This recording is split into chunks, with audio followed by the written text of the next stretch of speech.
भारतीय नौसेना में स्कॉर्पिन श्रेणी की तीसरी पनडुब्बी यानी तीसरी सबमरीन आईएनएस करंज को शामिल कर लिया गया है। मुंबई के नेवल डॉकयार्ड में एक कार्यक्रम का आयोजन किया गया जिसमें आईएनएस करंज को आधिकारिक तौर पर शामिल किया गया। आईएनएस करंज साइलेंट किलर के नाम से मशहूर है और माना जा रहा है कि मेक इन इंडिया कैंपेन के तहत ये बहुत बड़ी कामयाबी है, क्योंकि कलवरी क्लास की ये तीसरी सबमरीन है।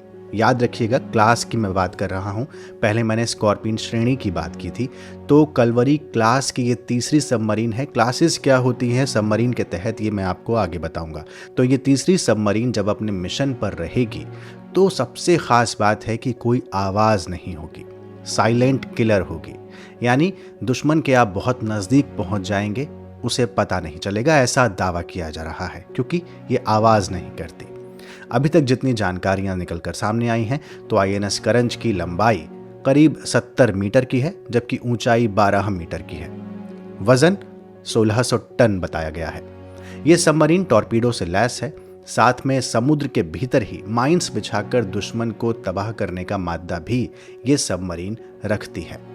इस नई पनडुब्बी का नाम 2003 में सेवा मुक्त किए गए कलवरी क्लास की आईएनएस करंज के नाम पर ही रखा गया है।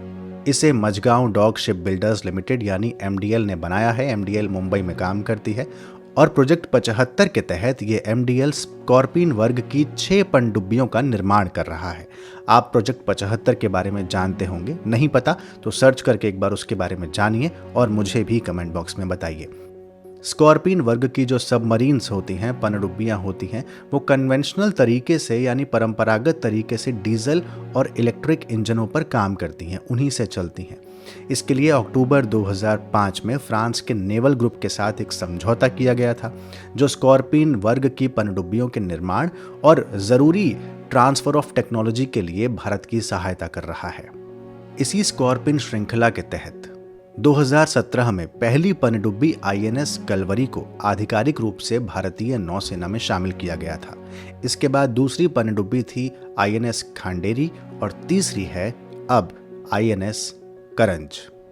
बाकी की 3 पनडुब्बियों के नाम हैं आईएनएस वेला, वागीर और वागशीर। वो अभी निर्माण के अलग अलग चरणों में हैं। तो आईएनएस करंज के बारे में मैंने आपको कुछ जानकारी दी और एक जानकारी ये भी कि ये पनडुब्बी लंबे समय तक पानी में रहने में सक्षम है, क्योंकि इसमें ऑक्सीजन खत्म होने पर अंदर ही ऑक्सीजन बनाने की भी क्षमता है। आपको बता दूं कि आईएनएस करंज स्टेल्थ और एयर इंडिपेंडेंट प्रोपल्शन समेत बहुत सारी तकनीकों से लैस है। एयर इंडिपेंडेंट प्रोपल्शन तकनीक के मायने ये हुए कि पहले अगर ये तकनीक नहीं होती थी तो हर 1-2 दिन में पनडुब्बी को सतह पर आना पड़ता था, लेकिन अब ऐसा नहीं होगा, क्योंकि इस तकनीक के सहारे ये सबमरीन समुद्र में 50 दिनों तक रह सकती है और उसे सतह पर आने की भी ज़रूरत नहीं पड़ेगी। साथ ही करंज जो है वो सतह और पानी के अंदर से टॉर्पीडो और tube launched anti ship missile दागने की क्षमता भी रखती है।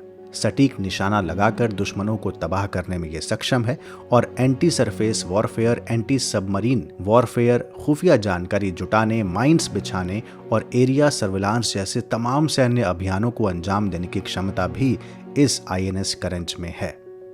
अब जब चीन और पाकिस्तान की नौसेना हिंद महासागर में अपनी सक्रियता बढ़ा रही है, ऐसे में आईएनएस करंज का भारतीय नौसेना के बेड़े में शामिल होना उन्हें चुनौती दे सकता है और भारत की ताकत का इससे अंदाजा भी आसानी से लगाया जा सकता है। आईएनएस करंज को 2018 में समुद्र में टेस्टिंग के लिए उतारा गया था, यानी परीक्षण उसका किया गया था और तमाम परीक्षणों में सफल होने के बाद ही उसे भारतीय नौसेना में शामिल किया गया है। अभी तक भारतीय नौसेना के पास बहुत सारी सबमरीन्स हैं, जिसमें सिंधु क्लास की 9 सबमरीन है, शिशुमार क्लास के कुछ सबमरीन है, कलवरी क्लास की सबमरीन है, न्यूक्लियर सबमरीन है और अरिहंत क्लास की सबमरीन है। अब सवाल है कि इन सबमरीन्स का नाम यानी पनडुब्बियों का नाम रखा कैसे जाता है। ये बहुत बड़ा सवाल है और आपके भी मन में आता होगा। तो मैं आपको बता दूं कि शिप्स या सबमरीन का नाम तय करते वक्त ये ध्यान रखा जाता है कि एक श्रेणी या एक टाइप के पोतों के नाम एक ही थीम पर हों। जैसे क्रूज़र या डिस्ट्रॉयर के नाम जब आप देखते होंगे तो वो राज्यों की राजधानी, बड़े शहर या देश के इतिहास के महान योद्धाओं के नाम पर होते हैं। जैसे Delhi class, Kolkata class, Rajput class, आपने सुना होगा INS Delhi, INS Chennai, INS Kolkata, INS Mysore, INS Rana, INS Ranjit वगैरह वगैरह, है ना। इसी तरीके से जो कॉर्वेट्स होते हैं यानी छोटे युद्धपोत होते हैं, उनके नाम हथियारों के नाम पर रखे जाते हैं, जैसे INS खुखरी, INS कृपाण, INS खंजर। इसी तरह जो मल्टीपर्पस पेट्रोलिंग वेसल होते हैं यानी जो टोही बेड़े होते हैं और बहुउद्देशीय होते हैं, उन्हें द्वीपों के नाम पर रखे जाने का चलन है, जैसे INS कार निकोबार। अब बात आती है वॉरशिप्स की, तो उन्हें पहाड़ नदी के नामों पर रखे जाने का चलन है, जैसे INS शिवालिक, INS ब्रह्मपुत्रा। इसमें एक क्लास की पोत के सभी पहले अक्षर उसी क्लास के अक्षर से शुरू होंगे। जैसे शिवालिक एक श्रेणी है, उसके तहत शिवालिक, सतपुड़ा, सह्याद्री, ये सब अन्य वॉरशिप्स हैं। इसी तरह तलवार एक श्रेणी है जो T से शुरू होती है, तो इस क्लास के जितने भी वॉरशिप्स होंगे उन्हें T से ही रखा जाएगा। जैसे तलवार क्लास के तहत तलवार, त्रिशूल, तबार, तेग, तरकश, त्रिकांड, ये सब आते हैं। ऐसे ही कामोटा एक श्रेणी है जो K से शुरू होती है, तो इसके तहत K से ही बाकी फ्राइजेट्स या फिर वॉरशिप्स के नाम रखे जाएंगे, जैसे कामोटा, कदमट्ट। ब्रह्मपुत्रा एक श्रेणी है जो B से शुरू होती है, तो अगले जो इस श्रेणी के तहत वॉरशिप्स होंगे उनके नाम B से ही रखे जाएंगे और वो नदियों के नाम पर ही होंगे, जैसे ब्रह्मपुत्र, ब्यास, बेतवा। ऐसे ही गोदावरी भी एक श्रेणी है और गोदावरी के तहत G से ही बाकी नाम रखे जाएंगे, जैसे गोमती और गंगा। ये सब वॉरशिप्स के नाम, फ्राइजेट्स के नाम मैंने आपको बताए। अब शिप और सबमरीन के नामों में अंतर की भी बात कर लेते हैं। तो देखिए, अब चूंकि पनडुब्बियां पानी के अंदर अपना काम ज़्यादा करती हैं, तो इनके लिए हिंसक मछलियों या फिर समुद्र से जुड़े कुछ नाम चुने जाते हैं, जैसे INS Shalki, INS शंकुल, INS Sindhukirti, INS Sindhughosh. ये सब कन्वेंशनल सबमरीन्स हैं। तो INS अरिहंत और INS चक्र, ये सब न्यूक्लियर सबमरीन्स हैं। तो ये एक तरीका है नाम रखने का।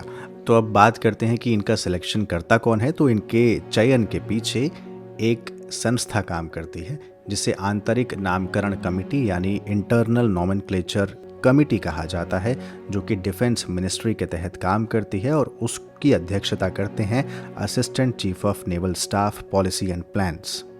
अब ये INC यानी इंटरनल नॉमेनक्लेचर कमेटी जो होती है, इसमें डिपार्टमेंट ऑफ आर्कियोलॉजी यानी पुरातत्व विभाग के सदस्य भी होते हैं, शिक्षा मंत्रालय के भी सदस्य होते हैं और परिवहन मंत्रालय के सदस्य भी होते हैं। इसके बाद नामों की सिफारिश की जाती है, जिसे नौसेना प्रमुख अप्रूव करते हैं, उस पर अपनी सहमति जताते हैं, जिसके बाद राष्ट्रपति की सहमति ली जाती है। तो नाम में क्या रखा है, अगर आप देखेंगे तो यहाँ नाम में बहुत कुछ रखा है। तो ये पूरी प्रक्रिया होती है। इस तरह से हमने INS करंज के बारे में जाना और साथ ही जाना कैसे सबमरीन्स के नाम रखे जाते हैं। तो ये था आज का ध्येय पॉडकास्ट। और अब आज का सवाल, आपने INS विराट, INS विक्रांत और INS विक्रमादित्य के बारे में सुना होगा। आपको मुझे ये बताना है कि INS विक्रमादित्य, जिसे रूस से लिया गया था, उसका असली नाम क्या था। यानी जब वो रूस में कमीशन्ड हुआ था, फिर डिकमीशन्ड हुआ, तो उसका नाम वहाँ पर क्या था।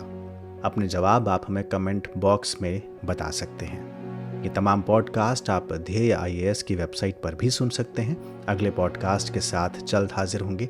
इजाज़त दीजिए। नमस्कार।